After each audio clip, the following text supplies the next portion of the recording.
Welcome you all in the Bagadiya Bal Vidya Niketan online classes. Today we are going to discuss about e-waste management. E-waste management पढ़ने से पहले अपन को ये पता होना चाहिए कि what is e waste. Electronic waste और ई-वेस्ट और ई-स्क्रैप या अपन कह सकते हैं waste electrical and electronic equipment describe discarded electrical और इलेक्ट्रॉनिक डिवाइसेज. कहने का मतलब यह है कि ई वेस्ट क्या होता है कि जब भी अपन किसी भी इलेक्ट्रॉनिक आइटम को यूज करने के बाद उसे छोड़ देते हैं देन वो क्या बन जाते हैं, ई वेस्ट बन जाते हैं. इलेक्ट्रॉनिक वेस्ट में also be define as discarded computers, office electronic equipments, entertainment device electronics, mobile phones, television sets and refrigerators. ये सारी डिवाइस या इसके अलावा भी बहुत सारी डिवाइस है, इनको यूज करके अगर अपन छोड़ देते हैं देन वो किस में आते हैं, इलेक्ट्रॉनिक वेस्ट में आते हैं या फिर अपन कहते हैं ई वेस्ट में आते हैं. Next is dispose of the e waste. E waste should not be given to unauthorise vendor और बायर्स. कि जनरली जो ई वेस्ट है वो अनऑथराइज वेंडर को नहीं दिया जाता. The respective pollution control board in different states authorise agencies to collect e waste from generators. कि अलग अलग स्टेट्स के अंदर जो भी पोल्यूशन कंट्रोल बोर्ड होते हैं वो ऑथराइज एजेंसी से जो भी ई वेस्ट है वो कलेक्ट करवाते हैं. The dealer should have valid consent and authorisation. Dealer के पास वैलिड कंसेंट होता है, सहमति होती है और ऑथराइजेशन होता है. This authorisation is given based on competency of the recycler. ये जो ऑथराइजेशन है वो किसके बेस पे मिलता है इनको, जो भी अपन कह सकते हैं कि competency of recycler. It means recycler की जो भी क्षमता हो सकती है या इनका इंफ्रास्ट्रक्चर हो सकता है और other factors as decided by the regulatory authorities. जो भी रेगुलेटरी अथॉरिटीज़ होती है वो जो भी डिसाइड करती है उसके कुछ मानक होते हैं, कुछ स्टैंडर्ड होते हैं, उनके अकॉर्डिंग इनको क्या मिलता है, ये जो ऑथराइजेशन मिलता है. Next is benefits of e waste recycling. E waste recycling के क्या बेनिफिट हो सकते हैं, तो देखिए जैसा फर्स्ट इसमें दे रखा है वो दे रखा है allow for recovery of valuable precious metals. कि जो भी कोई महंगे मेटल्स होते हैं ई वेस्ट के अंदर उनकी रिकवरी अपन कर सकते हैं. कि जैसे अगर अपन कहते हैं कि कॉपर होता है, गोल्ड होता है या जिंक होता है, ये जनरली महंगे होते हैं और अगर इनको मार्केट से नया अगर अपन परचेज करते हैं तो काफ़ी महंगे आते हैं. तो इसको रिसाइकल करके इसको कम कॉस्ट के अंदर इसको बनाया जा सकता है. इसके अलावा नेक्स्ट अगर अपन बात करें तो अपने पास है protect public health and water quality. कि जनरली अगर अपन बात करें ई वेस्ट है तो इनसे जो वैरायटी ऑफ टॉक्सिक सब्सटेंस इसके अंदर होते हैं. तो जस्ट लाइक अपन कह सकते हैं कि मरकरी है, कैडमियम है या लेड है. तो ये अगर अपन बात करें तो ये वाटर के लिए, अगर वाटर में लीक होता है तो वाटर के लिए, या फिर अपन कह सकते हैं कि हेल्थ के लिए क्या है, ये हेल्थ के लिए सही नहीं है, नुकसानदायक है. तो अगर अपन इनको अगर अपन रिसाइकल करते हैं तो अपन हेल्थ को भी बचा सकते हैं और वाटर क्वालिटी को भी बचा सकते हैं. या अगर ये एटमॉस्फेयर में लीक होते हैं तो ये सबको ही सबके लिए हार्मफुल है. तो इनको रिसाइकल करके अपन अपने एटमॉस्फेयर को बचा सकते हैं, हेल्थ को बचा सकते हैं या अपन कह सकते हैं वाटर क्वालिटी को भी बचा सकते हैं. Next is create jobs. कि जो भी प्रोफेशनल रिसाइकलर है उनके लिए ये जॉब क्रिएट करता है, क्योंकि जब रिसाइकलिंग होगी तो जो भी रिसाइकलर होते हैं उनके लिए जॉब क्रिएशन होगा. या अगर अपन कहें टॉक्सिक वेस्ट कि अलग अलग जो भी विषैले पदार्थ हैं इनसे निकलते हैं. तो जो अपने अगर अपन कहें कि जो अगर ये पानी के अंदर या एटमॉस्फेयर के अंदर लीक होते हैं तो ये अपने फसलों के लिए भी नुकसानदायक होते हैं. तो जो भी इनसे जो जहरीला कचरा वगैरह निकलता है तो ये पानी अगर इससे जो पानी से अगर इससे दूषित हो जाता है, अगर अपन कह सकते हैं कि पानी के अंदर ये लीक हो जाते हैं तो पानी ख़राब होता है और उससे अपनी फसलें ख़राब होती है और अगर अपन कहें तो हेल्थ सबकी ख़राब होती है.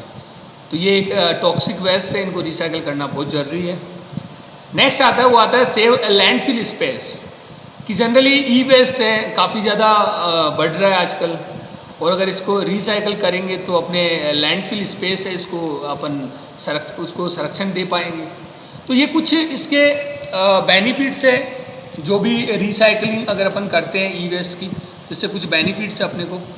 Next is health concern with technology usage.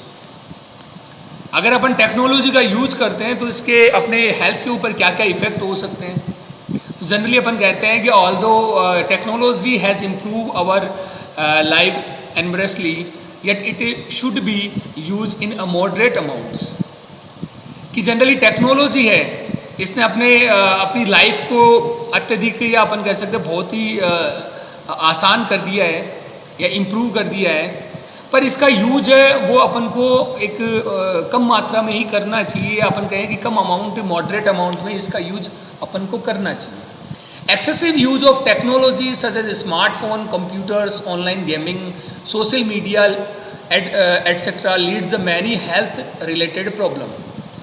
कि टेक्नोलॉजी का ज़्यादा यूज करना है, या मोबाइल फ़ोन्स का, कंप्यूटर का, या ऑनलाइन गेमिंग या सोशल मीडिया का, इनसे क्या होता है, हेल्थ रिलेटेड प्रॉब्लम हो जाती है या होती है जनरली।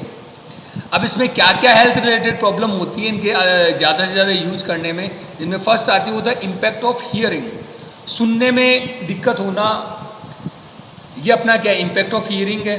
तो अपन कहते हैं कि जब भी अपन इनका ज़्यादा यूज करेंगे तो अपने सुनने में प्रॉब्लम होगी। कैसे होगी, तो जैसा कि लिखा है, study have proven that listening to a music that loud for more than 15 minutes cause hearing damage over time। अगर 15 मिनट से ज़्यादा अगर अपन लाउड म्यूज़िक सुनते हैं, इसका मतलब ये है कि आपके सुनने के अंदर प्रॉब्लम आएगी, आपके कानों को दिक्कत हो सकती है, या अपन कहते हैं कि जनरली होती है। Also it has been said that using headphones increase the bacteria level in your ears over 700 times when used for more than hour। कि जब अपन जो हेडफोन्स का यूज है वो अगर 1 घंटे से ज़्यादा करते हैं तो आपके कानों के अंदर बैक्टीरिया लेवल है वो 700 टाइम्स ज़्यादा हो जाते हैं। तो कहने का मतलब ये है कि अपन को इनका यूज कम करना चाहिए। Next is impact on bones and joint, कि अपने हड्डियों पर, जॉइंट्स पे इनका क्या इफेक्ट होता है। तो अपन कहते हैं कि use of the technology has affected our postures, कि जनरली जो टेक्नोलॉजी का यूज है वो अपनी दशाओं को बिगाड़ने का काम करता है, या अपन कहते हैं कि अपने जो भी अपने बॉडी है उसमें क्या करता है, इफेक्ट करता है। Most of the time we sit in the same postures and make similar repetitive movements. Generally अपन इनको यूज़ करते हैं तो एक सेम पोस्चर्स में अपन बैठते हैं, या और वही रिपीटेटिव अपन टास्क करते रहते हैं।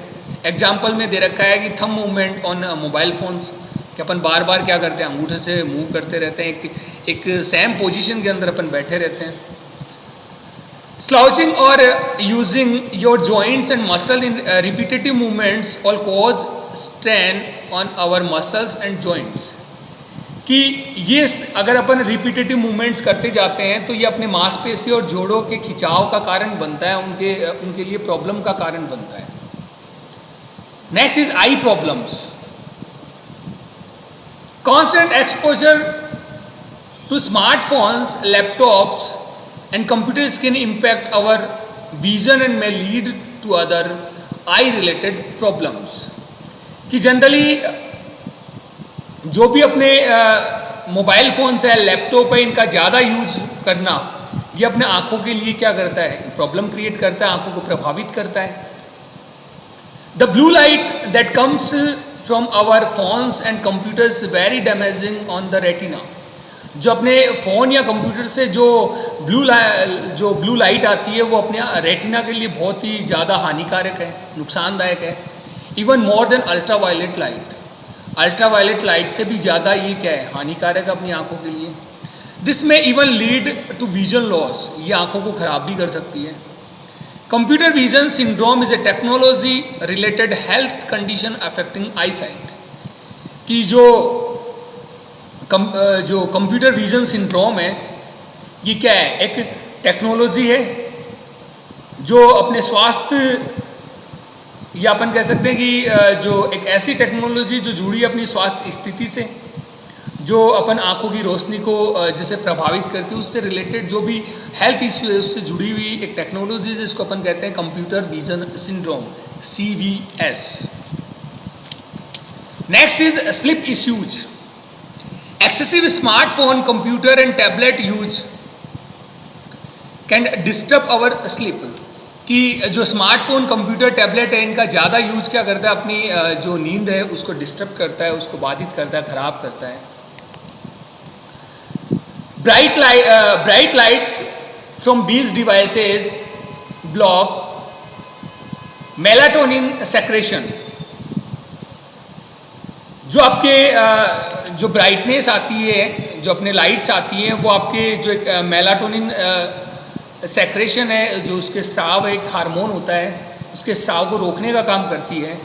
The hormone that regulate the sleep, ऐसा हार्मोन जो अपने नींद है उसको कंट्रोल करता है, उसके जो स्राव को ये क्या करती है, रोकने का काम करती है। जो भी मेलाटोनिन जो भी अपने हार्मोन है उसके स्राव को रोकने का काम करती है। इट मीन्स इसका इफेक्ट अपने किस पे पड़ेगा, अपनी नींद पे पड़ेगा। And this leads the smaller sleep cycle, या तो अपना जो स्लीप साइकिल होगा वो छोटा होगा, या फिर ये अपनी नींद को खराब करेगा। Sleep is so essential for all our health and impacts our normal thinking and behaviour pattern, memory and attention spans. कि जनरली जो नींद है वो अपने ऑल ओवर हेल्थ के लिए बहुत ज़्यादा ज़रूरी है, चाहे अपने नॉर्मल थिंकिंग हो, चाहे अपना बिहेवियर पैटर्न हो, या अपनी मेमोरी हो, या अपन कह सकते हैं अपना जो अटेंशन स्पैन है, कि अपनी जो भी अपना ध्यान है, उसके लिए, सबके लिए ये क्या है, नींद अपने लिए सबसे ज़्यादा एसेंशियल है, आवश्यक है। Next is mental health issues. कि अगर अपन बात करें कि ज़्यादा अगर अपन टेक्नोलॉजी का या अपने जो इलेक्ट्रॉनिक आइटम्स का यूज़ करते हैं तो वो मेंटल हेल्थ को भी अपने प्रभावित करते हैं। कैसे करते हैं कि excessive use of the technology leads to isolation as people don't get time to physically socialise. कि जो भी इनका ज़्यादा टेक्नोलॉजी का एक्सेसिव यूज होना एक आदमी को किस में ले जाता है, आइसोलेशन में ले जाता है, और वो फिजिकली सोशलाइज नहीं हो सकता, सामाजिक रूप से लोगों से वो फिजिकली कम जुड़ता है। It sometimes also leads to anxiety and depression. कि ये किसका कारण बनता है, ये चिंता, या अपन कह सकते हैं कि अपने डिप्रेशन का कारण बनता है। When a person can't find the balance between their time online and their time offline, अगर कोई भी आदमी अपने ऑनलाइन ऑफलाइन टाइम के अंदर बैलेंस नहीं कर पाता है, it considerably affect their mental health. It means उसके मेंटल हेल्थ पे इफेक्ट होगा। This condition called internet addiction, इसे अपन क्या कहते हैं, इंटरनेट एडिक्शन भी कहते हैं, और इंटरनेट एडिक्शन डिसऑर्डर भी कहते हैं। तो ये अपने कुछ हेल्थ इश्यूज हैं जो अगर अपन टेक्नोलॉजी का अगर ज़्यादा यूज करते हैं तो ये हेल्थ इश्यूज अपने सामने आते हैं। Thank you.